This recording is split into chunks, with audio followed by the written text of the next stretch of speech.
Hey there, it's Steve from Serious Keto, and in this video, I'm going to be giving you my impressions of the newly released hoagie roll from UnbelievaBuns.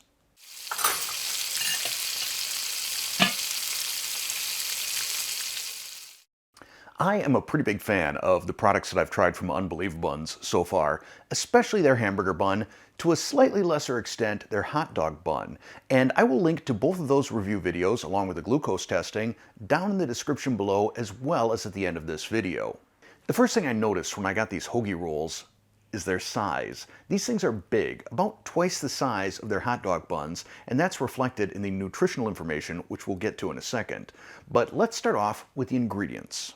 The ingredients, I believe, are the same as their hot dog buns and hamburger buns: water, non-GMO gluten, oat, non-GMO wheat protein, sunflower, almond flour, organic flax, non-GMO wheat starch, vinegar, organic olive oil, non-GMO yeast, salt, and non-GMO stevia. So if you are opposed to any sort of grain product, that's going to take this off the menu for you. Now, nutritional information. Each roll is 200 calories, so double what the hot dog buns were.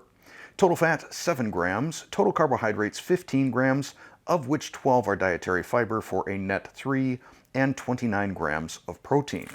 Because the ingredients are the same as the hamburger buns and hot dog buns, I am not going to do a plain bun eating test and glucose test.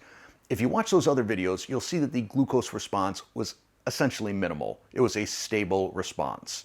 I will, however, test this bun a couple of different ways. The first of which is I'm going to make some garlic bread, maybe some cheesy garlic bread, and see how it holds up to that. The buns are not pre-sliced, so you'll need to slice them yourselves. Now I'm going to come in close to the camera so you can see the texture on this. It is very, very bread-like. It's got a good spring to it, and for some people it might actually be a little bit too much spring and a little bit too much chew.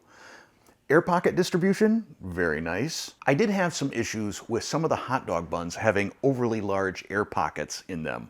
Now my understanding from Jared at UnbelievaBuns is they've figured out a quality control system for that, so hopefully no one will experience that. I'm going to put some butter and some garlic powder on each of these and pop them into the toaster oven. And once they start getting a nice, decent little toast on them, I'm going to put some fresh mozzarella on one of the halves. All right, I'm going to start off with the plain garlic bread or garlic toast. Just use butter and some roasted garlic powder on this. That is pretty wonderful. In fact, I have goosebumps right now. I haven't had a legitimate garlic bread in over 5 years, and this is legit. I probably could have let it toast for about a minute longer. There's still a little bit of that springiness / chewiness to it, but I tell you, toasting these things goes a long, long way to eliminating that springiness or sponginess. Here I have the garlic cheese bread, and this is using the homemade mozzarella that I made in last Friday's video. I got a question on that video: will this melt like store-bought fresh mozzarella? And the answer seems to be no. The consistency on this is a lot more like a baked or fried cheese curd. But let's taste it. I'm going to say I don't like this as much, but I blame that on the fresh mozzarella. I think that other garlic bread, if I were to have grated some fresh Parmesan on that, that would have been just tip-top. But still, I'm liking this. I've got garlic bread again. In this next segment, I'm going to try these out with some homemade crab salad, and I will do a glucose test on that. So I griddled the bun a little bit here. I find that really improves the texture. And then I got some crab salad.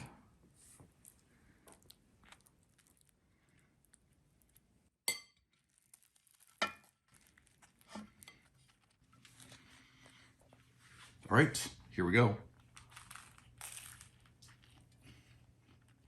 So like all of the UnbelievaBun products, there is that little bit of a chew to them. And I think that works out wonderfully in the hamburger bun because it stands up to a big burger and a lot of juice.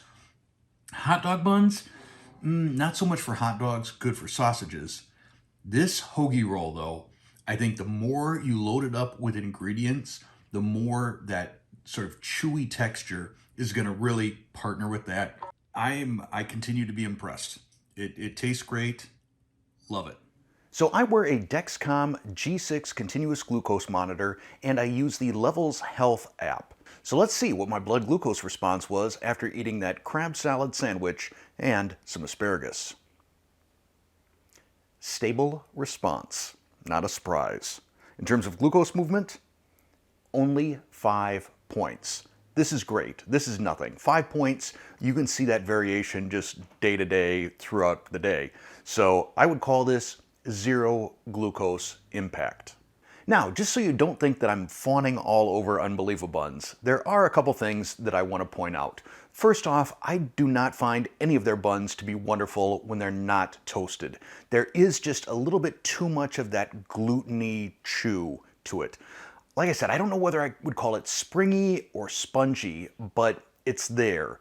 And it really can kind of overpower the texture of whatever you put on it if it's not toasted. So for things like the hot dog bun, just putting a hot dog into it, I find as I'm chewing, the hot dog gets chewed up faster than the bun gets chewed up.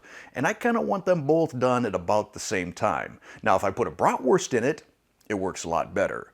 So I think for these hoagie rolls, you really need to be packing it with something, whether you're making a muffaletta or some sort of a just fill it with deli meat sort of sub sandwich. I find that whatever you put in one of these buns needs to be at least half the thickness of the bun itself.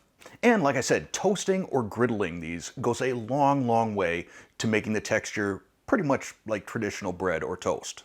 The next thing everybody needs to be aware of is price and shipping. Like all keto products, they are not inexpensive, but in my opinion, you get what you pay for.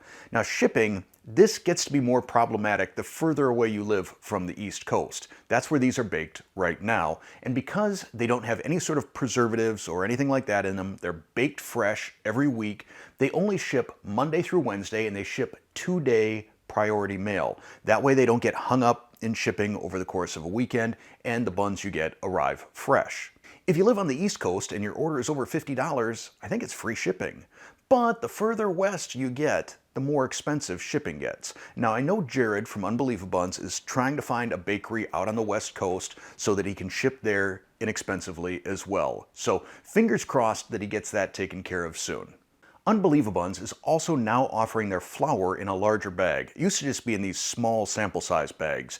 And I got 2 bags of that. I will be experimenting with that over the next month or so, seeing what recipes I can come up with, and then I will give you a review of that as well. As for the buns, I'm pretty impressed, and I'm definitely looking forward to when they come out with their bread and their flatbread / pizza crust. So stay tuned for that. I will include a link down below in the description to UnbelievaBuns along with a coupon code. It may auto-apply. I'm not sure. But give it a try if you want to try out these buns. I hope you enjoy them as much as I have. If you liked this video and found it helpful, please click that like button. If you're not a subscriber already, tap that subscribe button, then hit the bell to turn on all notifications. But that is it for this video. As always, thanks for watching. That didn't come out as cool as it usually does. Thanks for watching.